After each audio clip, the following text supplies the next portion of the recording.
Be 28, work at a dying Radio Shack in a mall that's one store closure away from becoming an abandoned building. Somehow dating Amber for almost 2 years. She's cute with that I read too much Sylvia Plath in high school vibe. Met her when she came in looking for phone chargers, and I sold her the wrong one on purpose. So she'd have to come back. Manipulative? Yes. Effective? Also, yes. Things were decent until a few months ago. Both kind of settled into that we're together because it's easier than being alone phase. Not exactly Hallmark movie material. Lately she's been weird about her phone, always face down, always with her, password changed twice, taking hour-long walks to clear her head. Unless she's training for a marathon, something's up. I'm not completely innocent either. Been texting my ex occasionally when I'm bored or Amber's being annoying. Nothing serious, just keeping doors cracked open. You know, like an asshole. One night Amber's in the shower. Her phone buzzes on the coffee table. Peek over. Notification from someone named Book Club Karen. Amber hates reading. Calls it boring people stuff. She once referred to Harry Potter as that wizard school documentary. Try to open her phone. New password. Damn. Wait, I know her pattern. She uses the same password for everything, just adds different numbers. Try her email password plus her birth month. Bingo. Phone unlocked. Open the message. Book Club Karen is definitely a dude named Eric. Profile pic is some bearded guy wearing a Reddit t-shirt and making that stupid soy face. Scroll through messages. Lots of you up, texts at 1 a.m., memes about how relationships suck, plans to meet up, nothing explicitly saying they're hooking up, but plenty of can't wait to see you again, and last time was amazing. Take screenshots, send to myself, delete the evidence from her text chain, put phone back, shower stops, pretend to be engrossed in a YouTube video about how pencils are made. Suddenly very interested in graphite mining. Next few days I watch her closely. She's always texting, always smiling at her phone, disappears for hours with vague explanations. Stuck in traffic. At 11 p.m. on a Tuesday. Ah yes, the famous Tuesday night rush hour. Decide to catch her in the act. Tell her I'm going to visit my brother for the weekend. Brother doesn't exist, just an elaborate fiction I created for when I need alibis. Drive away Friday night, circle back, park down the street. Sit in my car eating gas station taquitos and questioning my life choices. 9 p.m., car pulls up. Out steps Reddit. Boy himself, carrying a bottle of wine and what looks like takeout. The absolute cliche of it all. He's even wearing a graphic tee with some science joke on it. Probably thinks he's Rick from Rick and Morty. Watch him go into my apartment. We paid for that apartment together. She's cheating on me in a bed I helped assemble from IKEA. Took us 4 hours and almost ended the relationship. Now she's christening it with discount Reddit, Romeo. Consider storming in dramatically. Realize I have severe confrontation anxiety and would probably just apologize to them. Instead, wait in my car like a sad private investigator. He stays the night, leaves mid-morning with the walk of a man who just committed adequate sex crimes. Wait an hour, then call Amber. Hey babe, forgot my charger, gonna swing by to grab it. She panics, says she's not home. At yoga, she claims, having never done yoga in her life. Her idea of exercise is aggressively scrolling Instagram. Tell her, I'll let myself in, just need to grab it quickly. She insists she'll bring it to me later. No trouble, I'm already on my way. Drive back to the apartment, walk in to find her frantically cleaning.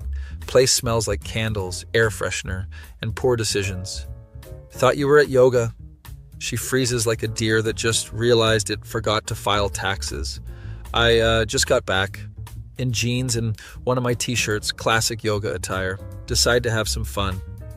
So how's book club going? Her face does that thing where someone's brain is clearly blue screening. What book club? Take out my phone, show her the screenshots. You know, the one with Karen who looks suspiciously like a 30-year-old man named Eric? She immediately goes on the offensive.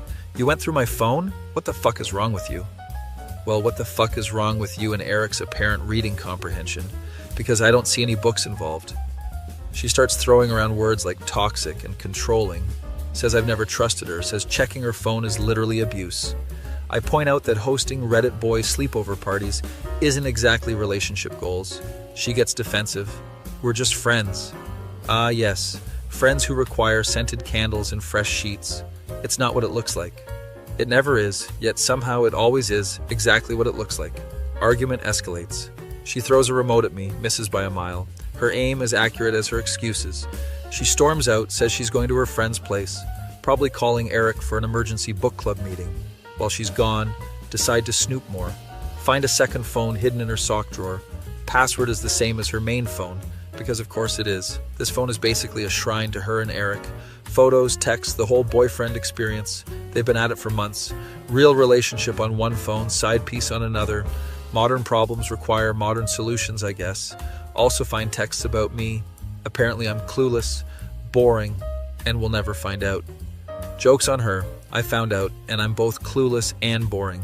Dig deeper, find messages about their plans. They're going to some Reddit convention together next month. He bought them matching t-shirts. They're planning to cosplay as Rick and Morty characters. I've never felt so validated in hating someone. But here's the kicker. Find texts proving he's not the only one. Apparently there's also a Mike from work and a Tinder Dave. I'm not dealing with a cheater, I'm dealing with a collector. Gotta catch 'em all, I guess. Find a message saying I'm good for paying bills, but Eric is good for other things. Ouch. Right in the mediocrity. Save all evidence to my phone. Contemplate next move. Could confront her with everything. Could ghost her completely. Could go nuclear and tell everyone. Realize I've also been shady. Still texting my ex. We're both garbage, just different flavors. Decide to be petty but efficient.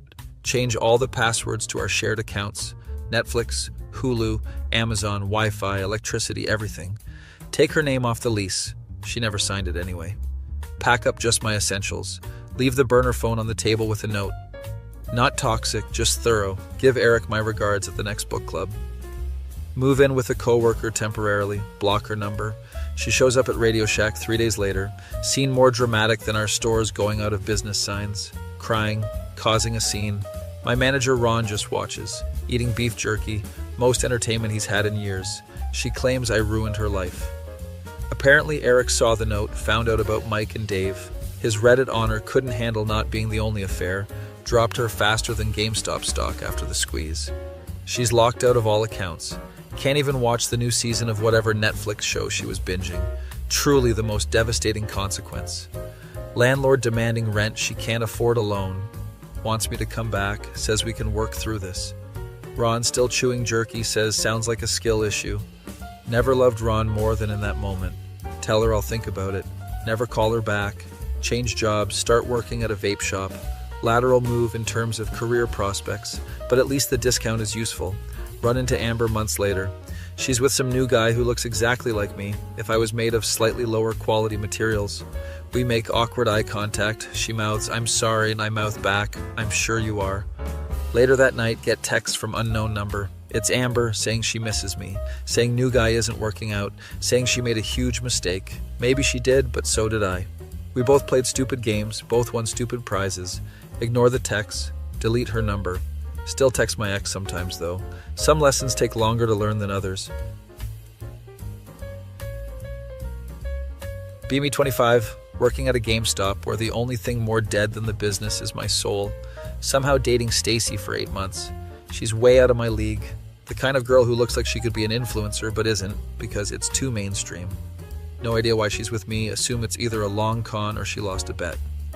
Our relationship is what therapists call complicated and what normal people call a dumpster fire. We break up every other week, then get back together because we're both too lazy to download dating apps again. One night she comes over to my apartment, looks nervous, pacing around like she's rehearsing for a play. I need to tell you something. Here we go, she's finally dumping me for that barista who writes poetry. I'm pregnant. What? Pretty sure my soul left my body for a second. It's yours. Even more what? We've been careful, mostly because I can barely afford ramen, let alone diapers. Are you sure? She gets offended that I'd question the paternity. Of course I'm sure, I'm 6 weeks along. Do some mental math. It tracks with the last time we had a "we're definitely breaking up this time" makeup session. I'm in shock. She's crying. Promise her I'll support whatever decision she makes. Secretly hoping that decision involves a clinic. She says she wants to keep it. Oh God. Next few weeks are a blur. Tell my parents they're simultaneously disappointed and excited. Classic boomer reaction. Stacy suddenly becomes super affectionate, always texting, wanting to hang out, talking about baby names, showing me nursery ideas on Pinterest. Something feels off, but I can't put my finger on it. Maybe it's just that I'm not ready for fatherhood. Or maybe it's that she doesn't seem to have any actual pregnancy symptoms. No morning sickness, no food cravings, no doctor appointments. Ask her about this, she gets defensive. Everyone experiences pregnancy differently. Fair enough. What do I know? 1 month passes. Start to get used to the idea of being a dad. Even begin putting aside money. Selling my Pokemon card collection on eBay. Goodbye childhood. Hello responsibility. Stacy suggests we move in together. For the baby. My apartment is too small and her roommate is too negative for a pregnant woman to be around. Agree to look for a place we can afford, which in this economy is basically a cardboard box with Wi-Fi. Start applying for better jobs. Update my LinkedIn for the first time since college. Stacy seems pleased with my efforts. 2 months in, still no doctor visit. Finally convince her we need to see an OBGYN. She reluctantly agrees. Day of the appointment, she calls me crying, says she started bleeding. Thinks she's having a miscarriage. Rush to her place, find her in bed looking distraught. Take her to the ER. Wait for hours in the waiting room. Nurse finally calls her back. Wait some more. Doctor eventually comes to talk to us. There's no evidence of pregnancy or miscarriage. What? Stacy looks confused, says they must have made a mistake. Doctor asks if she took a home test or had confirmation from another doctor. She says she took multiple tests, all positive. Doctor looks skeptical, asks her to take another test at the hospital. Stacy refuses, says she needs to go home and rest. Leave the hospital in awkward silence. In the car, finally confront her. Stacy, were you actually pregnant? She explodes, accuses me of not trusting her. Says the doctors don't know what they're talking about. Says I should believe her over some random medical professional. Drive her home, my mind racing. Drop her off, say I need time to think. Go back to my apartment. Google false positive pregnancy tests. Google why would someone fake a pregnancy. Google am I dating a psychopath quiz. Results inconclusive. Decide to do some detective work. Call her roommate Jess. Jess and I have always gotten along. Ask if Stacy's been showing any pregnancy symptoms. Jess goes quiet. She's not pregnant, is she? More silence. You should come over. There's something you need to see. Drive back to Stacy's place. Jess lets me in when Stacy's in the shower, takes me to Stacy's room, opens her drawer. Inside are multiple unused pregnancy tests and a receipt for them dated yesterday. Also find a book titled How to Fake a Pregnancy. Not even kidding, an actual book she ordered online? Who writes these books? Who publishes them? Jess says Stacy has been talking about how she needs to lock me down. Apparently I'm a good provider despite my GameStop salary. Joke's on her. Jess shows me texts. Stacy sent her outlining the whole plan. Fake pregnancy, move in together, fake miscarriage after we sign a lease. Keep me on the hook with guilt. My mind is blown. Hear the shower turn off. Jess quickly ushers me out. Promise to keep in touch. Drive home in a daze. I decide to confront Stacy, but it needs solid proof. Jess sends screenshots of the texts. Order pizza to calm my nerves and think about my approach. Stacy shows up unannounced while I'm waiting for the pizza. She's acting normal, like she didn't just orchestrate an entire soap opera plot. Pretend everything is fine. Pizza arrives right as I'm working up the courage to confront her. Answer the door. Pizza guy is this 40-something dude named Miguel, according to his name tag. He hands me the pizza. I give him cash. Tell him to keep the change. About to close the door. When Stacy shouts from inside, "Is that the pizza? Tell him we need plates." Miguel looks confused. Plates? From the pizza place? Stacy comes to the door. "Oh, I thought you were from that new place that brings everything." Miguel shrugs. "Sorry, lady. Just pizza." I take the pizza inside. Stacy follows. Decide it's now or never. "So when were you going to tell me the pregnancy was fake?" She freezes. "What are you talking about?" Show her the screenshots from Jess. Her face does this incredible transformation from confusion to anger. Jess showed you my drawer. She invaded my privacy, completely ignoring the fact that she invented a whole baby. That's what you're upset about? Not the fact that you lied about being pregnant? She starts crying, says she only did it because she loves me, was afraid I was losing interest, needed something to bring us closer. Classic manipulation. I'm standing there holding a pizza while my life falls apart. Suddenly realize Miguel, the pizza guy, is still in the doorway, watching this entire scene unfold with a look of fascinated horror. "Dude, what are you still doing here?" Miguel takes a slice of pizza from the box I'm holding. "This is better than my aunt's telenovelas." Stacy and I both stare at him. He takes another bite. "Don't mind me. Continue." Stacy goes back to crying, saying I don't understand, saying I'm heartless. I point out that faking a pregnancy is pretty high on the red flag scale. She says I'm being dramatic. Miguel chimes in, "Lady, I deliver to some crazy addresses, but this is next level." Stacy tells him to mind his own business. Miguel shrugs, takes another slice. Anon, you should run while you can. My brother's ex pulled this same stunt. Stacy throws a shoe at him, misses. Feminon, you need therapy, like professional help. Stacy launches into how men don't understand women's struggles. Miguel nods sagely. My ex-wife said the same thing when I caught her with the mailman. Stacy and I are now both staring at Miguel. He's somehow made himself comfortable on my couch. Why don't you both just calm down and talk this through like adults? Stacy, who even are you? Miguel, just a guy who's seen some stuff. Delivered pizzas for 15 years. That's like a psychology degree in real-world experience. Can't argue with that logic. Miguel mediates while eating my pizza. Stacy admits she faked the pregnancy. Says her friend did it and got a proposal. Thought it would work for her too. Miguel looks disappointed. That's messed up, even for a woman. Stacy starts crying again. I'm just numb at this point. Miguel gives me a bro nod. You deserve better, man. Stacy suddenly changes tactics. Fine, I lied about being pregnant, but I'm not lying about being in love with you. Classic pivot. Miguel rolls his eyes so hard I'm afraid they'll fall out. That's what my cousin's girlfriend said before she stole his identity. Stacy ignores him, moves closer to me. We can start fresh, no more lies. Almost considering it, because I'm an idiot with low self-esteem. Miguel clears his throat. Bro, if you take her back, I'm calling my therapist for you. Stacy loses it. Why is the pizza guy still here? Good question, actually. Miguel stands up, brushes pizza crumbs off his uniform. Because someone needs to be the voice of reason in this circus. Stacy grabs her purse, heads for the door. Call me when your delivery boy leaves. Slams the door so hard my neighbor's cat probably had a heart attack. Miguel and I sit in silence.